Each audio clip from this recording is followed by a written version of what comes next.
প্রিয় ছাত্রছাত্রী এবং সুধীবৃন্দ যারা আজকের এই অনলাইন ক্লাসটি দেখছেন, সবাইকে শুভেচ্ছা জানাচ্ছি। তো আজকে যে বিষয়টি চলমান রয়েছে, অর্থাৎ শব্দের শুদ্ধ রূপ অশুদ্ধ শব্দ থাকবে, তার শুদ্ধ রূপটা আমাদেরকে নির্ণয় করতে হবে। আর এই নির্ণয়গুলো কী কারণে হবে, এর আগের ক্লাসে আমি বলেছি যে বানানের যে বিভিন্ন যে প্রক্রিয়া, ব্যাকরণের যে সমাস, সন্ধি, প্রত্যয়, তারপর উপসর্গ বা বিভক্তি ইত্যাদি, অর্থাৎ এইগুলোর কারণে আমাদের যে অশুদ্ধ, না জানার কারণে যে অশুদ্ধ হয়, সেই বিষয়গুলো দেখাবো। আজকে যে অশুদ্ধগুলো দেখি, এখানে যে শব্দগুলো রয়েছে সবগুলো শব্দই ভুল, অর্থাৎ মানে লিঙ্গ ঘটিত, মানে অশুদ্ধি, অর্থাৎ পুরুষবাচক শব্দ, স্ত্রীবাচক শব্দ কি হবে সেটা না জানার কারণে আমাদের এই ভুলগুলো হয়। যেমন আমরা এখানে লিখলাম অনাথিনী, আমরা কিন্তু বলি অনাথিনী। এখন অনেকে ভুল করতে পারেন, সেটা হলো যে আমি কিছু এর আগের ক্লাসে বলেছি যে স্ত্রীবাচক নি প্রত্যয় যুক্ত হলে আগে দীর্ঘিকার হ্রস্বইকার হয়ে যায়, অর্থাৎ অনাথিনী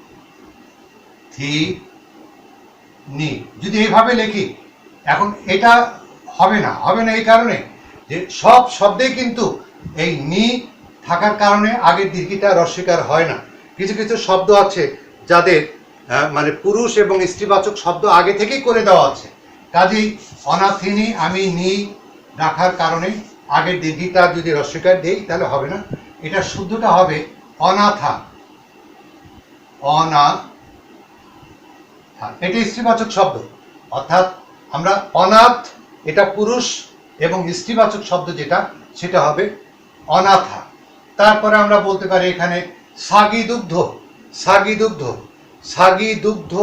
ঠিকই আছে যে সাগি বলতে এখানে স্ত্রীবাচক শব্দ এখানে দেওয়া আছে, কিন্তু মনে রাখবেন যে এই সাগি এবং দুগ্ধ দুইটা শব্দ এক হয়ে গেছে। এক হচ্ছে কার কারণে? সমাসের নিয়মে। যখন এক হবে তখন এই মাঝের অনেক যে বানান, সে বানানগুলো পরিবর্তন হয়ে যাবে। শুদ্ধটা যেটা হবে সেটা হচ্ছে সাগ দুগ্ধ, অর্থাৎ এই যে দীর্ঘিটা থাকলো না। সাগ পুরুষ, সাগি স্ত্রীবাচক, এটা ঠিক আছে, কিন্তু যখন আমি আরেকটা শব্দ ওই সাগি শব্দের সঙ্গে নিলাম, যোগ করলাম, তখন কিন্তু ওই দীর্ঘিটা উঠে গেছে। যেমন মনে করুন, আমি অন্য একটা নমুনা দেখাই। যেমন মন্ত্রী, আর একটা দিলাম এখানে সভা। তাহলে এই যে সভা আর এই যে মন্ত্রী, এই দুইটা শব্দ যখন এক হয়ে যাবে তখন এখানে দীর্ঘিকার থাকবে না, এখানে হবে হ্রস্বইকার। তা কোনো জায়গায় হ্রস্বইকার হয়, কোনো জায়গায় শব্দগুলো বাদ চলে যায়। তো মনে রাখবেন যে সাগি দুগ্ধ, এটা সম্পূর্ণ ভুল। এটা যেটা হবে সেটা হচ্ছে শাক দুগ্ধ।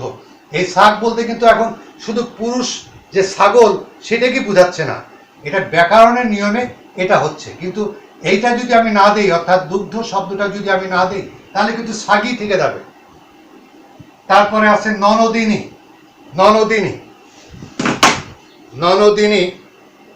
এটা মনে রাখবেন যে এটা শুদ্ধ যেটা হবে সেটা হচ্ছে, আমি আগেরগুলো মুছে দেই।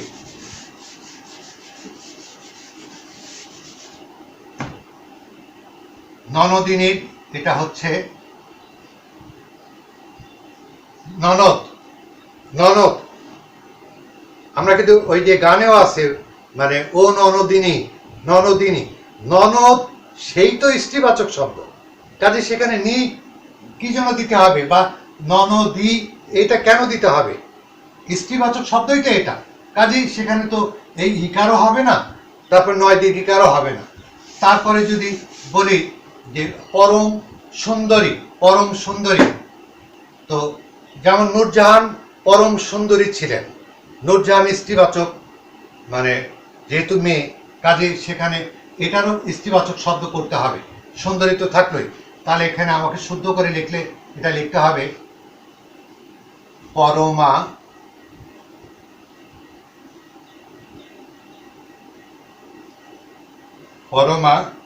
সুন্দরী। দুটো শব্দ কিন্তু একসঙ্গে সমাসবদ্ধ পদ, মাঝখানে কোনো গ্যাপ থাকবে না, একই মাত্রায় হবে। পরম থেকে পরমা, তারপরে সুন্দরী হবে। তারপর এখানে আছে সুকেশিনী, আমি এটা উপরে লিখছি আবার একটু, সুকেশিনী, সুকেশিনী। দেখে মনে হচ্ছে যে ঠিক আছে। কি কারণে ঠিক আছে? এই যে স্ত্রীবাচক নি প্রত্যয়, এই নি প্রত্যয় থাকার কারণে সুকেশির দীর্ঘিটা এখানে রস্বীকার হয়ে গেছে। এইটা অনেকে বলতে পারে, কিন্তু মনে রাখবেন ওই যে বললাম যে পুরুষ এবং স্ত্রীবাচক শব্দ অনেক আগে থেকে কিন্তু তৈরি হওয়া কিছু কিছু শব্দ এরকম আছে। কাজে সুকেশিনী বললেই কিন্তু, সুকেশিনী বলতে কি বোঝাচ্ছে? এই সু মানে হচ্ছে ভালো, যার চুলটা খুব ভালো, অর্থাৎ কোনো মেয়ের, তখন আমরা ভুল করে বলি সুকেশিনী। আসলে কেশ, এই যে কেশ মানে চুল, এই এর স্ত্রীবাচক শব্দ যেটা সেটা হলো কেশা, কেশা। তার আগে সুটা দিতে হবে, সু কেশা। এখানে নি দেওয়ার কারণেই যে স্ত্রীবাচক হলো তা না, সুকেশা এটা হচ্ছে এই যে ভালো চুল কোনো স্ত্রী, কোনো মেয়ের, তাকে আমরা এখানে স্ত্রীবাচক শব্দ এটা বলতে পারি। তারপরে খুব গুরুত্বপূর্ণ একটা শব্দ লক্ষ্য করুন, এটা আমাদের অনেক ভুল যায়, সেটা হলো রূপসী। রূপসী এখানে লক্ষ্য করুন, আমি রয়ের সঙ্গে এইভাবে দিলাম, অথবা রয়ের সঙ্গে আমি যদি রয়ের সঙ্গে এভাবে দিতাম তাও হতো। অর্থাৎ রয়ের সঙ্গে যদি আমি এভাবে দেই তাহলে সেটা দীর্ঘকার, দীর্ঘকার। আর রয়ের উপরে যদি এভাবে দেই তাহলে সেটা হ্রস্বকার, যেমন গরু, গরু হ্রস্বকার। অর্থাৎ উপরে দেওয়া যাবে, আবার নিচেও লেখা যাবে। অর্থাৎ এটা আমরা এই মাঝখান থেকে দেই, বা ওই বর্ণের মাঝখানে থাকুক বা নিচে থাকুক, যেখানে থাকুক না কেন, রূপসী শব্দটা কিন্তু ভুল না। রূপসী শব্দটা ঠিকই আছে, কিন্তু আমি যদি বলি যে নূরজাহান একজন রূপসী ছিলেন, যদি আমি বানানটা এইভাবে লিখি যে নূরজাহান একজন রূপসী ছিলেন, তাহলে এই যে বাক্যটা, এই বাক্যটা ভুল আছে। ভুল কোথায়? এইখানে ভুল আছে। মনে রাখবেন যে কোনো ব্যক্তির সঙ্গে রূপসী শব্দটা মিলবে না, কোনো ব্যক্তির সঙ্গে রূপসী শব্দ দেওয়া যাবে না। অর্থাৎ রূপসী এটা পুরুষবাচক শব্দ হচ্ছে রূপবান, আর স্ত্রীবাচক শব্দ হচ্ছে রূপবতী। তাহলে রূপসী এখানে শুদ্ধ যেটা দিব, কোনো বাক্যে যদি আমরা ব্যবহার করি তাহলে এখানে বলতে হবে রূপবতী। আমরা রূপসী শব্দ ব্যবহার করতে পারি কোন জায়গায়? যদি প্রকৃতিতে আসে, রূপসী বাংলা, রূপসী গ্রাম, রূপসী ইত্যাদি ইত্যাদি। কোনো ব্যক্তি ছাড়া, ব্যক্তি ছাড়া রূপসী শব্দ আমরা ব্যবহার করব। যদি ব্যক্তি হয়, পুরুষ হয়, তাহলে আমি বলবো যে লোকটির রূপবান। সম্রাট শাহজাহান একজন রূপবান ছিলেন। কিন্তু নূরজাহান যদি বলি তাহলে নূরজাহান একজন রূপবতী ছিলেন, রূপসী না। আবার রূপসী বাংলা, সেখানে তো আর কোনো ব্যক্তি নেই, কাজে সেখানে আমরা রূপসী বাংলা দিতে পারি। তারপরে এখানে আরো কতগুলো আছে, যেমন সিংহ, আমরা এখানে বলি সিংহ। আর সিংহটা কি? পুরুষবাচক শব্দ, কিন্তু তার স্ত্রীবাচক যে শব্দটা আমরা এখানে বলি সিংহিনী, অর্থাৎ সিংহ পুরুষবাচক, তার স্ত্রীবাচক শব্দ কিন্তু এই যে নি দিয়ে করার একটা অপচেষ্টা।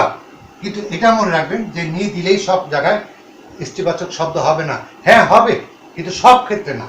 তাহলে সিংহ পুরুষ, তার স্ত্রীবাচক শব্দটা হবে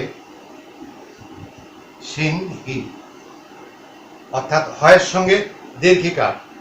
একই রকম যেমন উদাসীনী,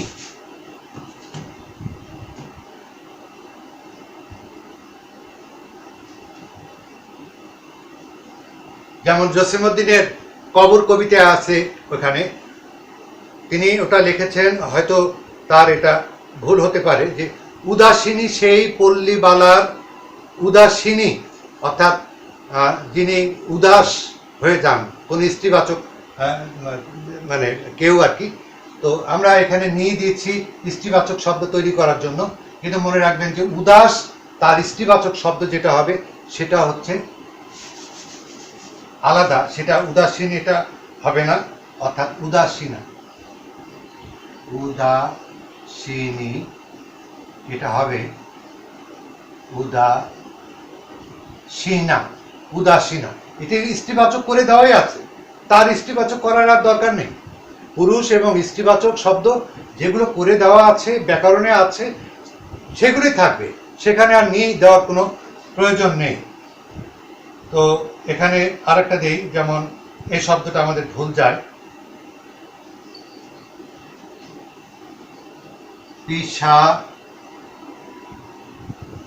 পিশাচিনী, পিশাচ পুরুষবাচক শব্দ, পিশাচ পুরুষবাচক শব্দ, আর তার স্ত্রীবাচক শব্দটা হবে পিশাচি,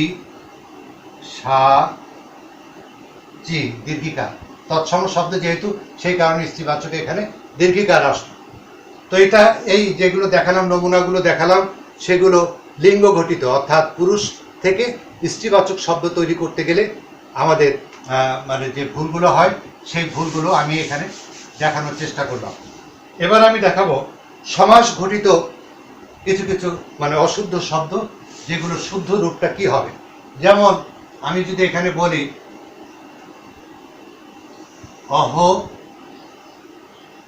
অহরাত্রি, অহরাত্রি, অহরাত্রি, এই এখানে যদি শব্দটা আমি ভাঙি তাহলে আমি পাবো যেমন অহন ও রাত্রি।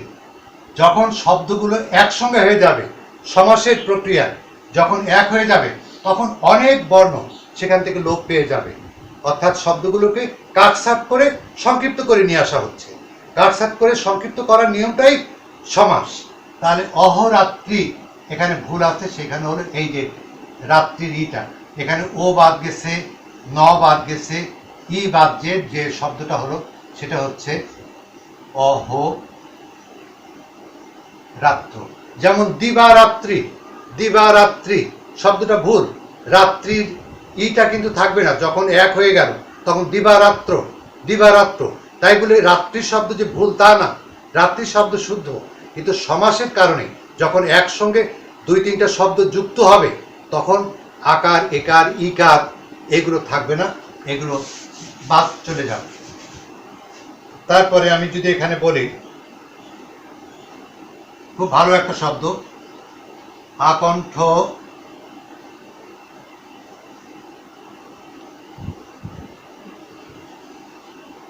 আকণ্ঠ পর্যন্ত, আকণ্ঠ পর্যন্ত। আমাদের অনেকের ভুল যায় যে আকণ্ঠ পর্যন্ত ভোজন ভালো না, আমরা কিন্তু এটা বলি যে আকণ্ঠ পর্যন্ত ভোজন ভালো না। তাহলে লক্ষ্য করুন যে এই আকণ্ঠ এর ভিতরেই কিন্তু একটা পর্যন্ত আছে। আকণ্ঠ মানে কি? আকণ্ঠ মানেই হচ্ছে কণ্ঠ পর্যন্ত। তাহলে আর একটা পর্যন্ত দেওয়া কি সেখানে দরকার আছে? দেওয়ার এখানে কোনো প্রয়োজন নেই, কারণ আকণ্ঠ মানেই কণ্ঠ পর্যন্ত। তাহলে এই পর্যন্ত কেন দিব? যদি আমি পর্যন্ত দেই তাহলে আমি আটা দিব না, অর্থাৎ এই আটাকে বলা হচ্ছে অব্যয় পদ, অব্যয়ভাব সমাসের একটা উদাহরণ এই আকণ্ঠ, তার মানে কণ্ঠ পর্যন্ত। তাহলে আকণ্ঠ পর্যন্ত এটা হবে না, এটা হয় আমরা এখানে দিব কণ্ঠ পর্যন্ত, অথবা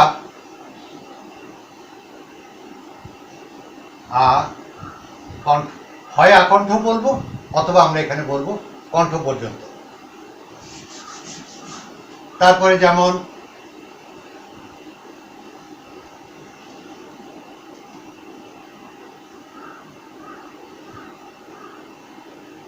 সমূল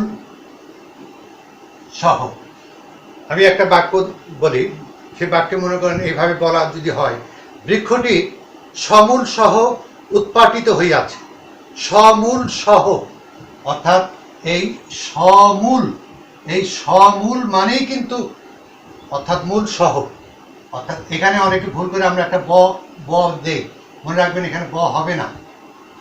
আমি সয়ের সঙ্গে ব দিতে পারি, এই যেমন এটা, এখানে সয়ের সঙ্গে ব দিতে পারি। এই স একটা স্বাধীন শব্দ, স মানে কি নিজ। আর যখন সহ, সহিত, সমান, সাথে এই অর্থটা প্রকাশ করবে তখন সেই সয়ের সঙ্গে ব থাকবে না। যেমন সবান্ধব, সস্ত্রীক, সার্থকতা, এগুলোতে কোনো সময় ব হবে না। তাহলে সমূল মানেই মূল সহ, তাহলে এই সহটা অতিরিক্ত। তাহলে আমি এখানে লিখব দুইটা, অর্থাৎ সমূল অথবা লিখব মূল সহ, দুইটার যে কোনো একটা দিতে পারি। হয় আমরা বলতে পারি বৃক্ষটি সমূলে উৎপাদিত হইয়াছে, অথবা বলতে পারি বৃক্ষটি মূল সহ উৎপাদিত হইয়াছে। তাহলে সমূল বা মূল সহ এই দুইটার যে কোনো একটা আমরা দিব, এটা আমরা দিব না। এই ধরনের ভুলগুলো থাকতে পারে সমাসের নিয়মে। যেমন এখানে একটু লক্ষ্য করুন, আমরা প্রায় বলি এটা, অনেক ভুল করি এটা। অল্প অল্প জ্ঞানী, অল্প জ্ঞানী, আমরা বলি যে অল্প জ্ঞানী লোক ভয়ঙ্কর, এটা আমরা কথায় কথায় বলি। অল্প জ্ঞানী লোক ভয়ঙ্কর, অর্থাৎ যার জ্ঞান অল্প আছে সে এমন কিছু ভয়ঙ্কর তত্ত্ব দিতে পারে, এমন কিছু ফতোয়া দিতে পারে যেখানে ভুল হওয়ার সম্ভাবনা বেশি থাকে এবং তাদের লাফালাফিটাও কিন্তু বেশিই থাকে। তো অল্প জ্ঞানী, জ্ঞানী বলতে তো একটা ব্যক্তি জ্ঞানী, অল্প জ্ঞানী। আচ্ছা, অল্প জ্ঞানী এখানে বর্গ জ নিয়েও আছে, কিন্তু জ্ঞানী তো একটা ব্যক্তি, তার আগে কি অল্প শব্দ দেওয়া যায়? অল্প জ্ঞান হতে পারে, অল্প জ্ঞানী না। জ্ঞানী তো মানুষ। তাহলে শুদ্ধটা হবে অল্প অল্প জ্ঞান, অর্থাৎ লোকটির অল্প জ্ঞান, অল্প জ্ঞানী, অল্প জ্ঞানের লোক ভয়ঙ্কর, আমরা এটা বলতে পারি। অল্প জ্ঞানী হতে পারে না, অল্প জ্ঞানের লোক।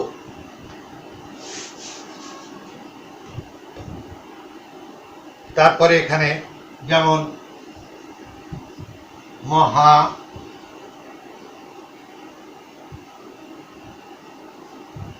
মহারাজা, তারপরে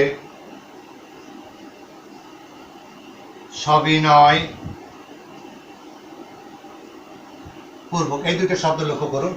মহারাজা, অনেকে হয়তো বলতে পারেন যে এখানে কোথায় ভুল, এখানে ভুল আছে, ভুল আছে এই জন্য যে মহা শব্দ এটা ঠিক আছে। আসলে শব্দটা যদি আমি ভাঙি তাহলে আমাকে বলতে হবে যে মহান যে রাজা, মহান যে রাজা, কর্মধারয় সমাস। তাহলে এই মহান যখন সমাসে পদ দুটো এক হবে তখন এই যে ন উঠে গেছে, যে উঠে গেছে, এই আকারটা উঠে গেছে, নতুন একটা শব্দ তৈরি হলো। তার মানে এখানে যেটা বলতে হবে সেটা হলো মহারাজ, মহারাজ, মহারাজা না। রাজা শুদ্ধ শব্দ, কিন্তু যখন একটা শব্দের সঙ্গে যুক্ত হলো, এই শব্দটার ন উঠে গেছে, এটা হয়েছে মহা, তারপর যেহেতু উঠে গেছে রাজার আকারটা এখান থেকে উঠে গিয়ে নতুন একটা শব্দ তৈরি হলো মহারাজ, মহারাজ। তারপরে সবিনয় পূর্বক, আমরা অনেক সময় আবেদনপত্র লিখতে গিয়ে আমরা লিখি যে জনাব সবিনয় পূর্বক নিবেদন, এই যে সবিনয় অর্থাৎ বিনয়ের সাথে, বিনয়ের সাথে, সেখানে পূর্বক এটা অর্থহীন, এখানে কোনো দরকার নাই।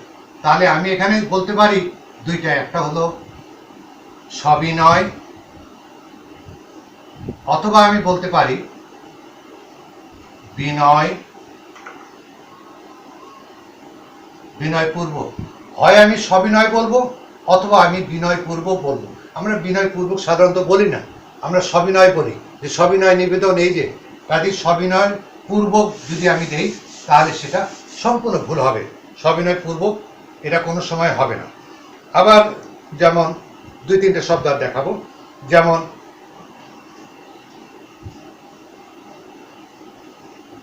পিতাহীন, পিতাহীন শব্দটা লক্ষ্য করুন, সন্ধিতে কি বলে সমাসের নিয়মে এটা হবে না, যেটা হবে সেটা হলো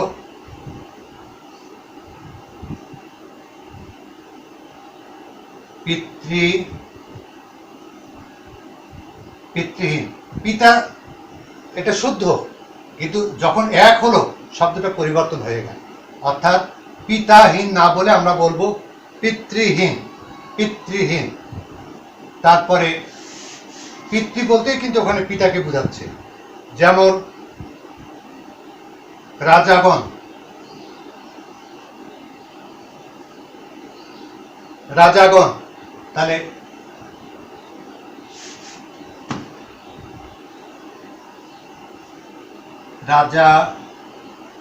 রাজাগণ যদি এভাবে বলি তাহলে এটা হবে, এই যে আকারটা রাজা শব্দ ঠিক আছে শুদ্ধ, কিন্তু দুইটা শব্দ যখন এক হলো তখন এটা উঠে যে নতুন একটা শব্দ তৈরি হলো, সেটা হচ্ছে রাজগণ। গণ সবসময় মূর্ধন্য ন। আর একটা খুব ভালো শব্দ একটু দেখাবো, একটু লক্ষ্য করুন, যেমন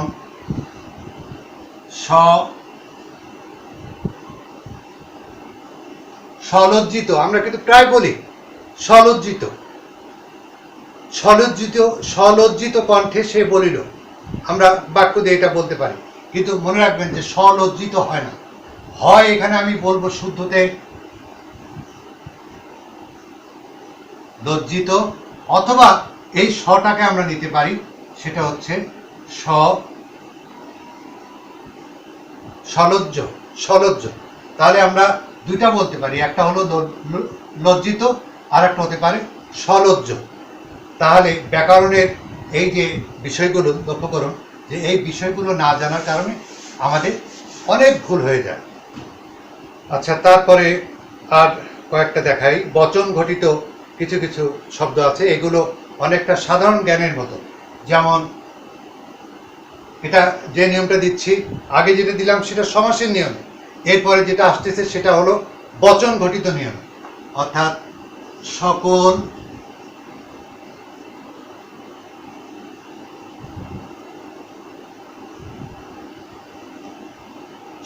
বালকেরা। সকল বলতে অনেক, আবার কেরা, সকল বালকেরা, এখানেও বহু বচন, এখানেও বহু বচন। তাহলে হয় আমরা দুইটার যে কোনো একটা রাখবো, হয় আমরা বলতে পারি বালকেরা, এখানে বলতে পারি সকল বালক, অথবা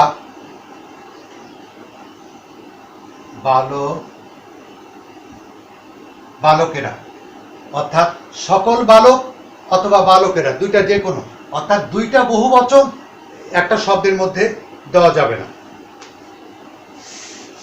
তারপরে যেমন ওই আগের মতনই সব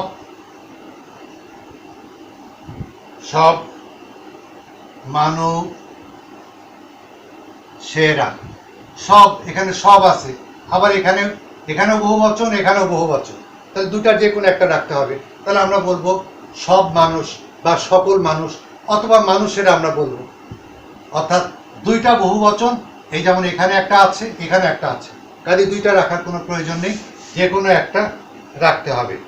একই রকম যদি আমরা বলি সব পাখিরা, তাহলে সব পাখি। আবার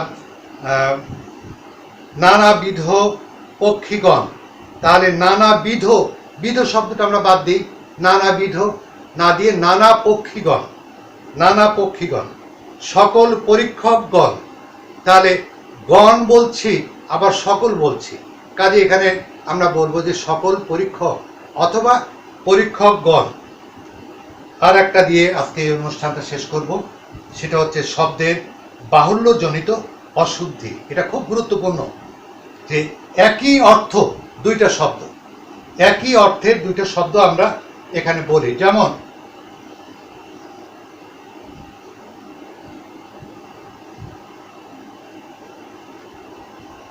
অশ্রুজল। অশ্রুজল, অশ্রু জলে তার বুক ভেসে গেল।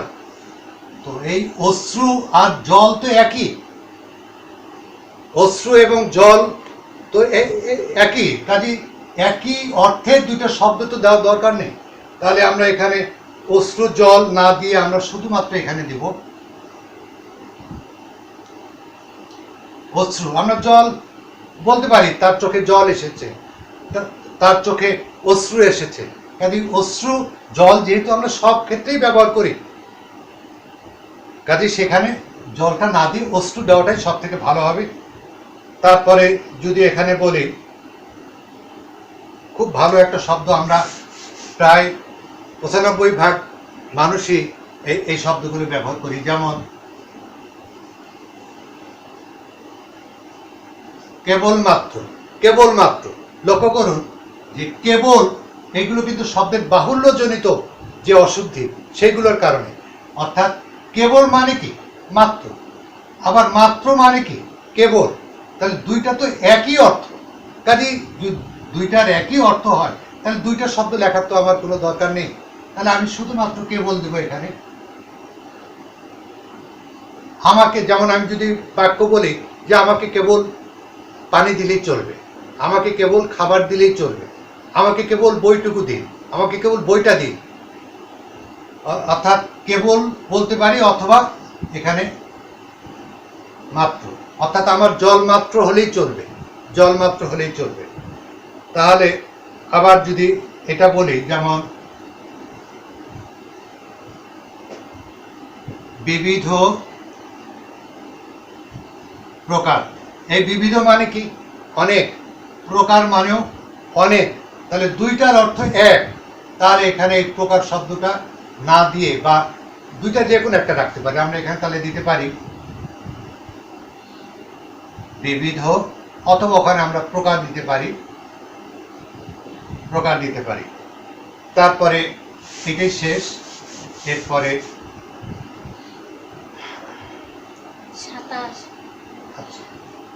এখানে যেমন আছে সময়কাল। আমাদের অনেক ভুল যায়।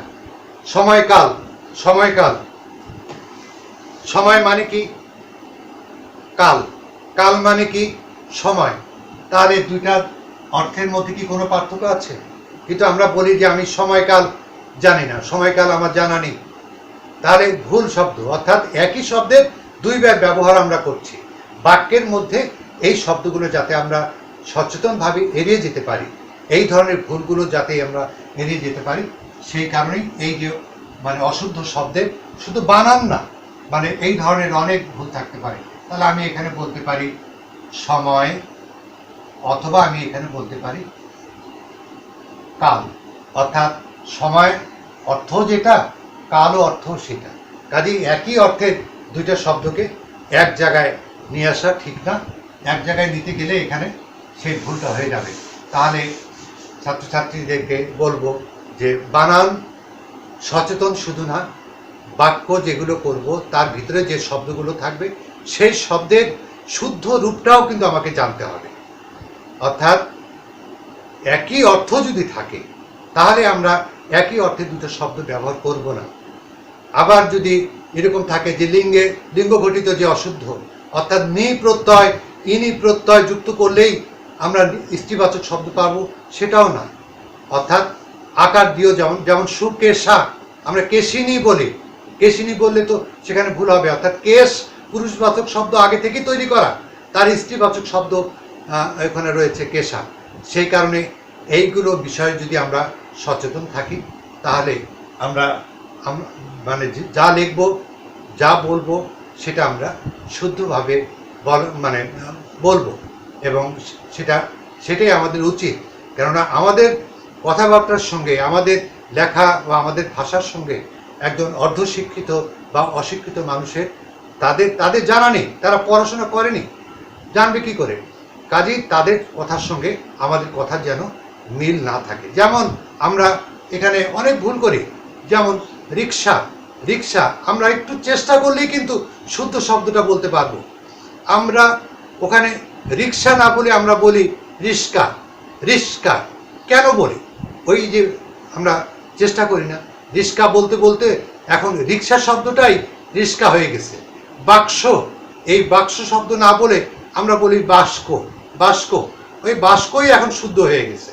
তো যারা শিক্ষিত বলে দাবি করেন, যারা আমার ছাত্রছাত্রী যারা বা আরও যারা শুনছেন, সবাইকেই বলবো চেষ্টা করব, আমরা চেষ্টা করব শুদ্ধটাকে নিয়ে আসা, শুদ্ধটাকে ব্যবহার করা। শুদ্ধ শব্দটাকে নিয়ে আসা।